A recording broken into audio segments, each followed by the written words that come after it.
Hey, what's up, USD coin holder? This is a absolutely good result. You can check it out. The one highest rank user, absolutely good. This is very absolutely good. One USD earning, and this is absolutely selling time. This is selling time. I think this is selling time. This is just last 1 hour result. If we check it out, last 2 hour result, then this is SM result. If we check it out, the last 4 hour result, let's get check it out the 4 hour result. But please subscribe ABS Technical channel for latest updates, for latest news, and let's check it out the 4 hour result.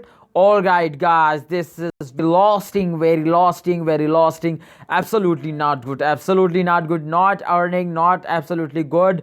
We are losting. This is, I think, very bad day for US coin, USD coin. This is very bad day. You can check it out, the lost, oh my goodness. But what we can say that last check, let's check it out the 12 hours result.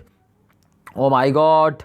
Oh my god, this is not a good change. You can check it out here, 0% change. This is very bad. This is very bad for USD coin holders. This is very bad result. This is very bad, and this is latest update today news. You can just check it out. This is very good bad news. This is not time for selling. This is not time for buying. But just watching, just check it out, and subscribe ABS Tech channel and press the bell icon for latest update. Alright, I update you. Just subscribe ABS Tech channel. Just click on the red button and let's get watch a new video. Allah Hafiz. Take care.